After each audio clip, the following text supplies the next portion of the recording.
अभी 2 मिनट और रुक जाओ, अभी सबने ज्वाइन नहीं करा।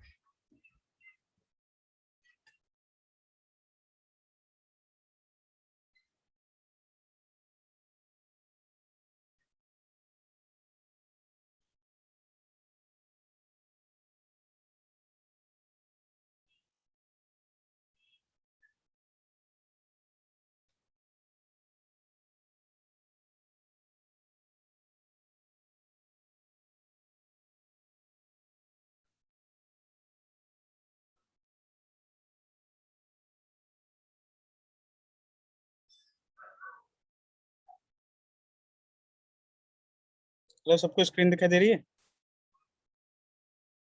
Yes yes sir. वो पहले आगे उनसे पहले आपके कोई डाउट से पहले डाउट्स बता दो, जहाँ जहाँ पे आपको कंफ्यूजन हो रही है। क्योंकि आपको जो स्टार्टिंग का नहीं हुआ था, तो मैंने स्टार्टिंग के लिए वीडियो डाली थी, आपने देखी थी, उसमें जो भी आपका स्टार्टिंग का छोटा होगा ना वो कवर हो जाएगा। ओके। किसी को कोई डाउट है? नहीं तो फिर मैं कुछ क्वेश्चन पूछ रहा हूँ।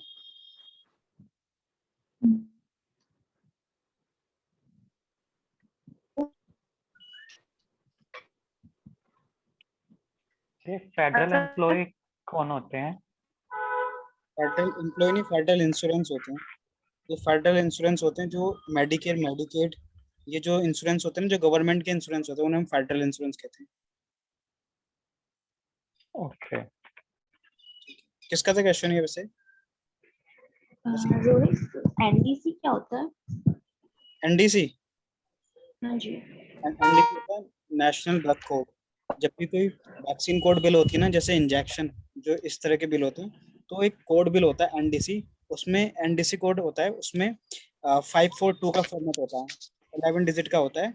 उस एनडीसी कोड से हमें ये पता चलता है कि किस कंपनी का है, और इसका जो पैकेजिंग कहाँ पे हुई है। जैसे वैक्सीन अभी बन रही है, कोरोना की वैक्सीन बन रही है, फाइजर, अलग अलग तरह की, तो उसका एक एनडीसी कोड होगा। उस एनडीसी कोड से हमें ये पता चलेगा कि ये कौन से देश में बना है, या कौन से पैकेजिंग किस किस जगह से हुई है। तो वो उस कोड से डिस्क्राइब होता है। वो 542 का फॉर्मेट होता है, वो 11 डिजिट का होता है एनडीसी कोड। तो जब भी कोई वैक्सीन कोड बिल होता है ना, तो वो 11 डिजिट का कोड वो क्लेम फॉर्म में बिल होता है। वो अगर आपने मान के चलो प्रोवाइडर ने वैक्सीन कोड बिल कर दी बिना एनडीसी के, तो क्लेम डिनर हो जाएगा इनवैलिड मिसिंग एनडीसी कोड के लिए। ओके।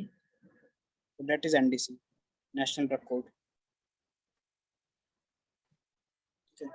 सर यहाँ पर एक क्वेश्चन है, WOL waiver of liability. Waiver of liability, हाँ, it is very similar to ABN. जैसे एबीएन होता है ना, एडवांस बेनिफिशियरी नोटिस, ठीक है? तो एबीएन और डब्ल्यूएल में दोनों बस सेम चीज है। डिफरेंस क्या होता है? डिफरेंस बस ये होता है कि एबीएन हम साइन करवाते हैं मेडिकेयर के केस में, डब्ल्यूओएल साइन करवाते हैं हम कमर्शियल के केस में, जो कमर्शियल इंश्योरेंस होते हैं। अब आपका क्वेश्चन राइज हो सकता है कि कमर्शियल क्या होता है? कमर्शियल क्या होता है?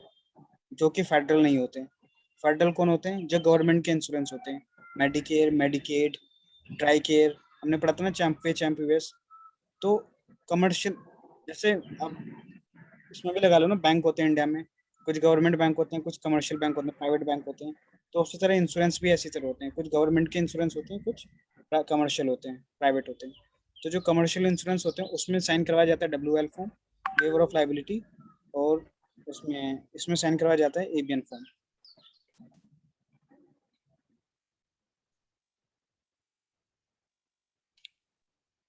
Sir LCD, local coverage determination. Okay, एक सेकंड। हेलो। हाँ नीलम, आपने जो, एक सेकंड रुकिए।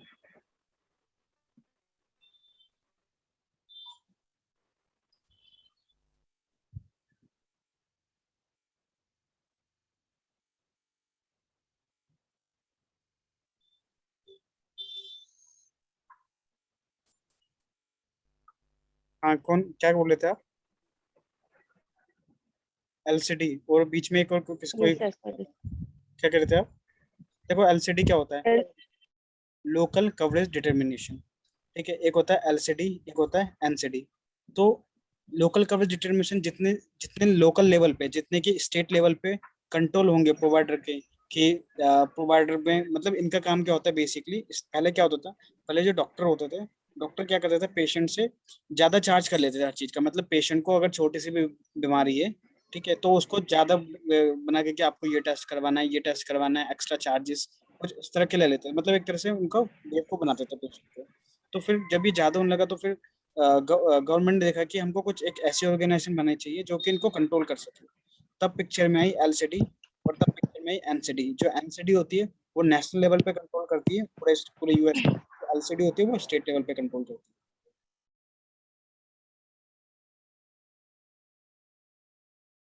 ठीक है, तो ये गाइडलाइंस निकालती हैं प्रोवाइडर के लिए, अलग अलग, मतलब जितने भी थोड़े रूल्स होते हैं प्रोवाइडर के लिए, कि इस सीपीटी का इतना अलाउड अमाउंट होगा, मतलब वो जितने भी प्रोवाइडर के लिए रूल्स होते हैं ये एलसीडी निकालती है। तो एनसीडी इससे ऊपर लेवल की होती है। Okay.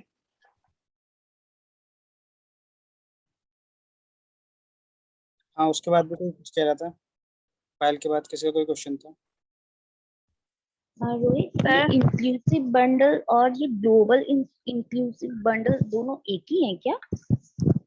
देखो, दोनों कुछ हद तक सिमिलर हैं, बट फर्क इतना होता है, ग्लोबल इंक्लूसिव वहां पे यूज होता है जहाँ पे सर्जरी कोड आ जाती है। ठीक है, एक सेकंड रुकना।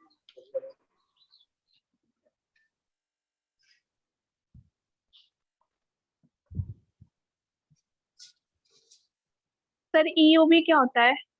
बता रहा हूँ, एक सेकंड रुकना।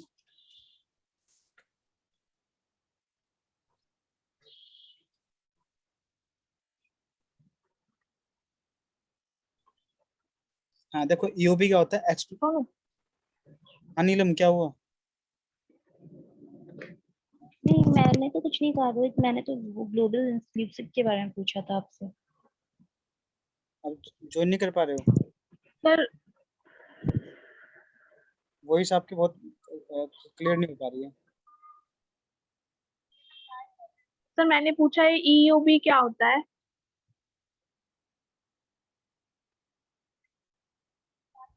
हेलो। हम्म, ओके।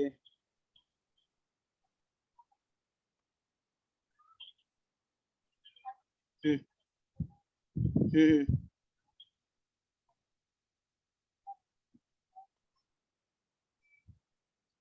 ओके। तो मतलब क्या इशू क्या आ रहा है, क्यों ज्वाइन नहीं कर पा रही हो? मतलब क्या वो एरर दिखला रहा है?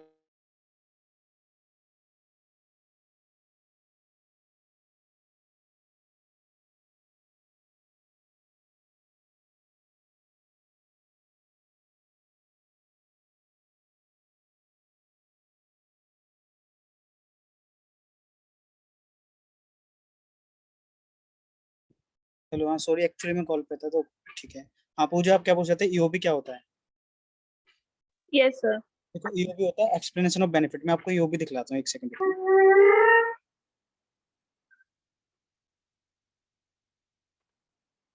अच्छा, और वैसे किसको पता है ईओबी क्या होता है?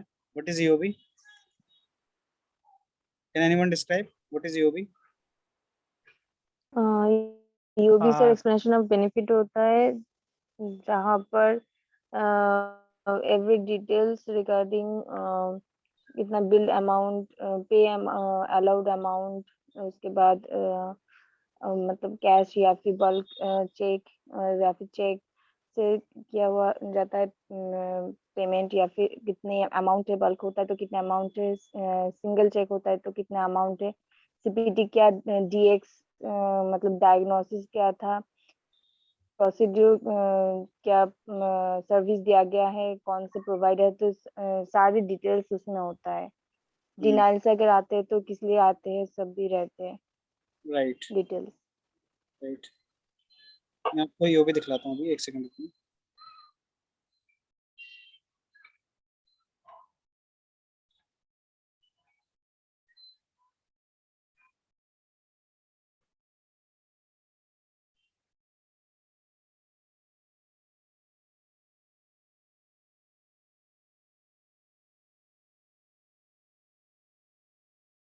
ये रिकॉर्डिंग हो रही है तो लैपटॉप थोड़ा स्लो चल रहा है।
ये देखो, ये ईओबी दिख रही है सबको? स्क्रीन शेयर, स्क्रीन दिख रही है ना? Hello hello, am I audible? Yes yes yes yes sir.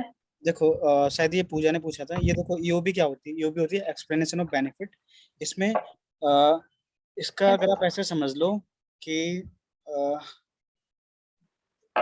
आप आपने कुछ भी, आप कभी शॉपिंग करने जाते हो या कहीं जाते हो तो आपको एक बिल दिया जाता है। उस बिल में क्या होता है, आपने कितने प्रोडक्ट लिए हैं, उस प्रोडक्ट में मान के चलो आपने 10 सामान लिया, तो उस 10 की क्या होती है, बिलिंग होती है कि ये इतने रुपए का था। सारी डिटेल्स होती है उसमें कि आपने इतने सामान लिया, इतनी क्वांटिटी थी, और इतने होता है। बिल एक तरह से होता है। तो इसी तरह से एक बिल होता है जब इंश्योरेंस क्लेम प्रोसेस करता है, और जब क्लेम पेमेंट कर देता है प्रोवाइडर के पास, प्रोवाइडर को क्लेम भेज देता है। सबको आवाज क्लियरली आ रही है ना?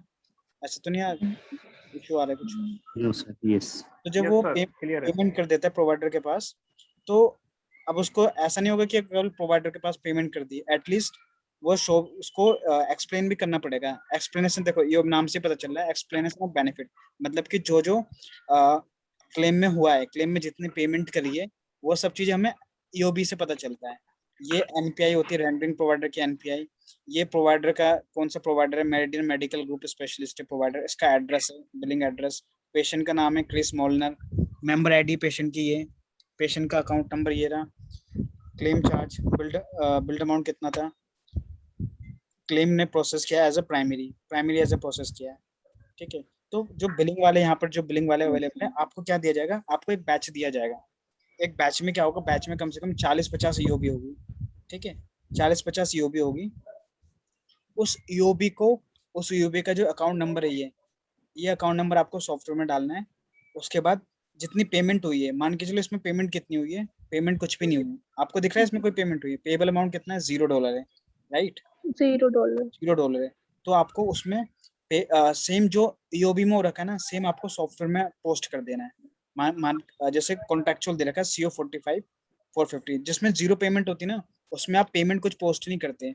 उसमें केवल आप डिनाइल पोस्ट कर दे हुए। डिनाइल पोस्ट कैसे होता है? डिनाइल पोस्ट ऐसा होता है कि आपने ये दिखला दे कि पेमेंट हो रखी है 0, ये वहां पे दिखला देना है। अगर कुछ पेमेंट हो रखी होती है, मैं आपको अभी एक और चीज दिखलाऊंगा, एक सेकंड रुको, दिखलाता हूँ आपको।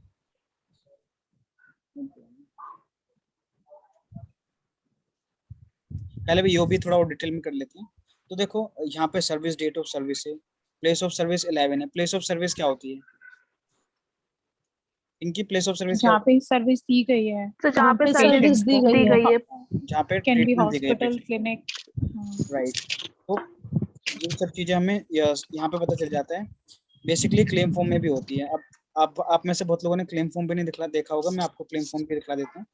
तो ये ईओबी होते हैं। यहाँ से हमें क्या पता चलता है, हमें यहाँ पे सारी डिटेल्स पता चल जाती है। और बेसिकली चाहे आप बिलिंग में काम कर रहे हो या एआर में काम कर रहे हो, आपके लिए ईओबी सबसे मैंडेटरी है। क्यों मैंडेटरी है? क्योंकि आपको सारी डिटेल्स यहीं से पता चलेगी, क्लेम पे हुआ है या डिनाइड हुआ है। जो एआर में काम कर रहे हैं उसको देखना है क्लेम डिनाइड हुआ है तो क्यों डिनाइड हुआ है। अगर पेमेंट हुई है, जो बिलिंग में उनको क्या करना है, पेमेंट कितनी पेमेंट हुई है। अगर मान के चलो यहाँ पे $100 पेमेंट हुई थी, तो आपको सॉफ्टवेयर में $100 पेमेंट को पोस्ट कर देना है। बस दिस इज योर वर्क। आपको ईओबी देखनी है, बैच तो ओपन सर करो। इस हाँ बोलो, सर इसमें मतलब सर डिनाइड आपने का क्या कैसे बताया पता अभी लगेगा? एक एक करके पूछो। हाँ बोलो पिंकी, बोलो सर आप। जिसमें आपने इसमें बोलो बोलो। ने भी कुछ बताया, पेबल अमाउंट 0 है और यहाँ पे डिडक्टेबल 0 है, नहीं डिडक्टेबल नहीं, देखो कुछ बता पेमेंट, रहे थे। इसमें क्या है, पेमेंट अमाउंट क्या है, 0। यहाँ पे लिखा हो ना पेएबल अमाउंट 0। 0। तो आपने कुछ बताया ना हमें क्या करना है? आपको इसमें जहाँ पे पेड अमाउंट होती है ना, वहाँ पे 0 डाल देना है, क्योंकि इसमें पेमेंट कितनी हुई है, 0 हुई है। देखो ऐसा होता है, जब आप सॉफ्टवेयर ओपन करोगे तो वहाँ पे आपको 3-4 ऑप्शन दिखेंगे। पेड कितना हुआ है, कॉन्ट्रेक्चुअल एडजस्ट कितना करना है, और पेड अमाउंट का होता है, और कॉन्ट्रेक्चुअल एडजस्ट उसका होता है, और एक रीजन होता है कि आप जो इतना भी एडजस्ट कर रहे हो वो क्यों एडजस्ट कर रहे हो। 3 चीजें होती है स्पेशलिस्ट, ठीक है। अब आपको क्या करना है, अगर जहाँ पे पूरा कॉन्ट्रेक्चुअल एडजस्ट होता है ना, तो वहाँ पे बिलिंग को एक एडवाइस दी जाती है कि जहाँ पे कंप्लीट जितना, देखो ध्यान से समझना है इसको, अगर जिसको नहीं समझ में आ रहा उसको आप बार बार पूछ लेना, ठीक है। अगर जिसको थोड़ा भी डाउट होगा, बट कंफ्यूजन मत रखना कुछ भी। देखो होता क्या है बेसिकली, एक से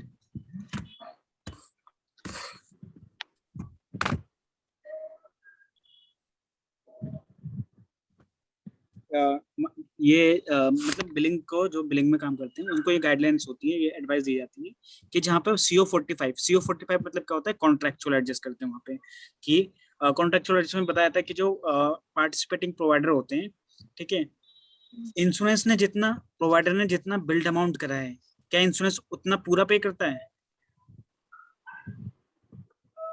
नहीं सर, हाँ नहीं सर, जो अलाउेबल अमाउंट होगा वो पे करेगा।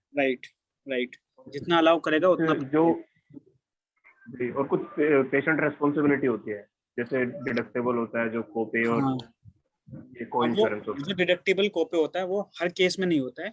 वो मतलब मान के चलो अगर उसने डिडक्टेबल नहीं पे कर रखा है, देखो कोपे तो बेसिकली हर केस में होगा, क्योंकि कोपे विजिट वो हर विजिट में जाता है, बट कोपे का भी हर केस में नहीं होगा। इसका थोड़ा हम एक्सप्लेन में करेंगे, ठीक है। तो डिडक्टेबल भी तब वो करेगा, डिडक्टेबल तब मूव करेगा जब उसका डिडक्टेबल मैट नहीं हुआ है। अगर उसका डिडक्टेबल मैट हो गया है तो फिर डिडक्टेबल नहीं लगेगा उसका, ठीक है। कहने का मतलब है जितना अलाउ होगा उतना ही वो पे करेगा, और जितना बिल्ड अमाउंट करता है उतना पूरा पे नहीं करता है वो, ठीक है, क्योंकि उनका आपस में कॉन्ट्रैक्ट होता है। अगर मान के चलो इंश्योरेंस ने $200 बिल्ड अमाउंट रखा है, तो इंश्योरेंस ने $150 अलाउ रखेगा, और बाकी का जो $50 होगा वो कॉन्ट्रैक्चुअल एडजस्ट होगा CO45 से। तो लेट से अगर यहाँ पर ऐसा होता कि $450 बिल्ड अमाउंट, सबमिटेड अमाउंट है, बिल्ड अमाउंट कह लो या सबमिटेड अमाउंट कह लो, इतना सबमिट कर रहा है, और यहाँ पे लिखा होता, देखो कोपे इसमें 0, डिडक्टेबल इसमें, अगर मान के चलो यहाँ पे पेमेंट होती $200 की, इसने पेमेंट कर रखी है, ठीक है, $200 की पेमेंट कर रखी है, तो $250 क्या होता, नॉट अलाउड होता। मतलब जहाँ पे अलाउड अमाउंट है यहाँ पे होता $200। एक सिनेरियो बता रहा हूँ, थोड़ा ध्यान देना। यहाँ पे अलाउड अमाउंट है $200, नॉट पेबल अमाउंट है $200, क्योंकि पे भी वो नहीं कर रहा है, अगर कोपर डिडक्टेबल कुछ नहीं लगा है, तो नॉट अलाउड यहाँ पे क्या आ जाएगा, 250, और यहाँ पे CO45 लिखा होगा 250। तो ये जो $250 ना, ये कॉन्ट्रेक्चुअल एडजस्टमेंट है, ये एडजस्ट हो जाएगा ये। और जब आपको पोस्ट करोगे आप सॉफ्टवेयर में, तो वहाँ पे जहाँ पे पेड अमाउंट है वहाँ पे तो आप 200 अमाउंट को पे करोगे, वहाँ पे 200 अमाउंट को पोस्ट करोगे जितनी पेमेंट हुई है। $250 कर दोगे आप जितना कॉन्ट्रेक्चुअल होगा, ये क्या होगा, कॉन्ट्रेक्चुअल एडजस्टमेंट होगा $250। तो ये आपको सॉफ्टवेयर में पोस्ट करना होता है, ठीक है। सर इसमें जैसे सिंगल बोला है कि इसमें सिंगल ये ईओबी जो है सिंगल है, और ईआरए जो होता है वो मल्टीपल्स, मतलब ज्यादा इकट्ठी भेज देते हैं एक साथ। हाँ, आपको जो मिलेगा वो आपको बैच में मिलेगा। जैसे सर इसमें आपने सिंगल, यस सर। हाँ बोलो। सर आपने वीडियो सेंड की थी ना, उसमें आपने ये कहा था कि ईओबी जो है उसमें सिंगल होता है, और जो नेक्स्ट होता है ईआरए, वो उसमें हम मतलब एक साथ सारी ईओबी, बहुत सारी ईओबी भेज सेंड कर देते हैं। ऐसा कुछ कहा था, वो समझ में नहीं आया सर। देखो ऐसा होता है, जब आप, मैं उसको बैच ही कहते हैं एक तरह से, जब आप अकाउंट वो खोलोगे, अकाउंट नंबर ओपन करोगे, तो वहाँ पे ना जो बिलिंग का वर्क बता रहा हूँ मैं आपको, उसमें क्या होगा, यस सर। जब जैसे आपने कोई अकाउंट नंबर मैं डाला वहाँ पे, ठीक है, आपने क्लियरिंग हाउस होता है, एक सॉफ्टवेयर होता है, अलग अलग सॉफ्टवेयर होते हैं, आपने उसमें अकाउंट नंबर डाला, तो कम से कम आपको वहाँ पे 15-20 ईओबी दिखेगी, 15-20 पेशेंट की ईओबी दिखेगी, ठीक है। Yes sir. आपको मान के चलो 20 ईओबी दिखी है, 20 ईओबी मतलब एक ये ईओबी दिखेगी, थोड़ा सा आप स्लाइड नीचे करोगे तो दूसरी ईओबी दिखेगी, थोड़ा सा आप नीचे करोगे तो दूसरी ईओबी दिखेगी, फिर नीचे करोगे ईओबी, इसमें तो केवल एक ही ईओबी, इसलिए नहीं हो रहा है ये, मैं वो बता रहा हूँ। हाँ तो यस सर, इसमें एक ही है। हाँ, उसमें क्या होगा फिर, उसमें आपको ये दिया जाएगा कि ये सब आपको सॉफ्टवेयर में पोस्ट करनी है। आपको ये मीटिंग ना जूम पे 40 मिनट की होती है, तो दोबारा से स्टार्ट कर लेना अगर ये कट जाए तो, ठीक है। अब आपको क्या करना होगा, ओके। आपको जो अकाउंट नंबर है ना, ये अकाउंट, ये हर प्रोसेस का अलग अलग होता है, ये अकाउंट नंबर ये पी से स्टार्ट है इससे, तो हो सकता है आप किसी और प्रोसेस में काम करोगे तो उसका अकाउंट नंबर 3845 होगा, कहीं और करोगे तो अकाउंट नंबर वेरिएबल है, हर जगह अलग अलग हो सकता है। तो मान के चलो ये अकाउंट नंबर आपको सॉफ्टवेयर में डालना है, सॉफ्टवेयर में डालोगे, उसके बाद आपको पेमेंट पोस्ट करनी है वहाँ पे, ईओबी को देख के, ईओबी को देख के आपको पेमेंट और डिनाइल पोस्ट करनी है। पेमेंट जितनी हो रखी होगी पेड अमाउंट में उतनी पेमेंट को डाल देना है, जितना कॉन्ट्रेक्चुअल एडजस्टमेंट होगा उतना कॉन्ट्रेक्चुअल एडजस्टमेंट उतनी पेमेंट उतनी एडजस्ट कर देना है आपको। तो ये काम करना है आपको सॉफ्टवेयर में। सर मुझे यहाँ पर एक चीज क्लियर करनी है, ये जो सबमिटेड है, हाँ। सबमिटेड करके जो लिखा है हम्म, वो बिल्ड अमाउंट है, हम्म। तो अलाउड अमाउंट तो यहाँ पर 0 है, इसने कुछ पे नहीं ओपे करा ना, भी नहीं, ये डिडक्ट, इसने कुछ पे नहीं करा, इसलिए तो अलाउड अमाउंट 0। हाँ नॉट अलाउड, तो ये डिडक्टेबल में तो जाएगा ना, नहीं तो ऐसे कुछ भी पे नहीं किया है मतलब। अच्छा यहाँ पर तो डिनाइल से आया है इसलिए। हाँ, ये डिनाइल हो रखा है ना, इसमें क्या होगा, इसमें हमें कुछ भी, ये किसी के अच्छा म्यूट आ रही है, अच्छा, उसको थोड़ा वो कर लो, शांत कर लो। एक्सीड हो गया है वो। इसमें देखो, इसमें क्या सिनेरियो है, इसमें इसने CO45 का दे दिया, बट CO45 कॉन्ट्रेक्चुअल एडजस्टमेंट, इसमें हमें कुछ भी क्लैरिफिकेशन नहीं हो रहा है। एक बार आप सब म्यूट कर लो, ठीक है। इसमें कुछ भी क्लैरिफिकेशन नहीं हो रहा है कि ये क्लेम डिनाइड है तो क्यों देखो, हमको ये तो पता है कि क्लेम डिनाइड है, क्यों डिनाइड है, क्योंकि पेमेंट हुई है $0, राइट।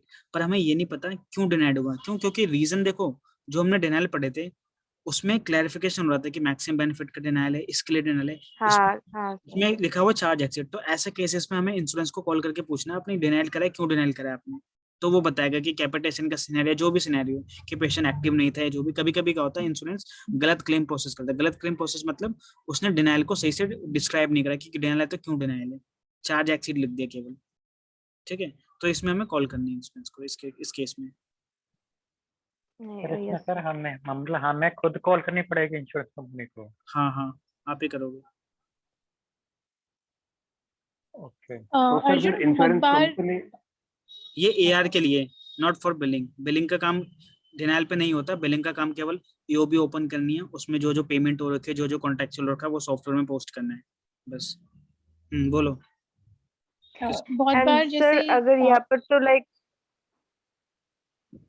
सर यहाँ पर तो कोई पेमेंट नहीं होगा तो 0 लिख देंगे ना?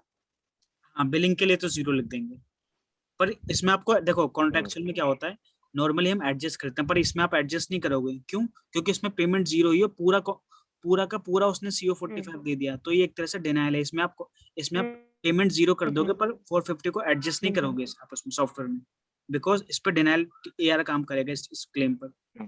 अगर इसमें ऐसा होता ना, $200 पे कर दिया होता, $250 एडजस्ट कर दिया होता, तो आप इसमें $200 को पेमेंट में डाल देते, $250 को एडजस्ट में डालते, क्लेम हो जाता 0, खत्म। यहाँ पे AR तक जाता ही नहीं है, ये वहीं पे बिलिंग वाले खत्म कर देते हैं $0। रोहित वो 250 वाला फंडा नहीं समझ में आया। 250 वाला फंडा ये होता है, आपको मैं पहले इसको आप देखो मैं क्या कह रहा हूँ, $450, ये यहाँ पर $450, जहाँ पे अलाउड अमाउंट है, लेट से यहाँ पे अलाउड अमाउंट की जगह लिखा होता $200 लिखा होता, ठीक है। अलाउड अमाउंट की जगह लिखा होता $200, और जो पेड अमाउंट है इसकी जगह भी लिखा होता $200, और जहाँ पे नॉट अलाउड है यहाँ पे लिखा होता $250, ये होता CO45 कॉन्ट्रेक्चुअल। जब देखो 1 सेकेंड, हाँ बोलो। ये जो सबमिटेड अमाउंट है ये दिखा रहा है $450, $450। तो ये पेशेंट ने पे किया है प्रोवाइडर को? नहीं, ये सबमिटेड, ये प्रोवाइड, ये गया है इंश्योरेंस के पास, क्लेम फॉर्म गया था ये इंश्योरेंस के पास, ये ईओबी आई है वहाँ की। ये मतलब प्रोवाइडर ने, देखो प्रोवाइडर ने जो जो ट्रीटमेंट दी उसका एक बिल्ड अमाउंट होगा, उसकी एक कॉस्ट होगी, उस कॉस्ट को क्लेम फॉर्म के थ्रू इंश्योरेंस के पास भेजा जाएगा, फिर इंश्योरेंस जो प्रोसेस कर देगा उसकी एक ईओबी भेजेगा हमारे पास। सबमिटेड मतलब कितना बिल्ड अमाउंट था, बिल्ड अमाउंट क्लेम। ओके, हाँ, क्लियर हुआ या नहीं हुआ? सर प्रोवाइडर ने कितना चार्ज किया?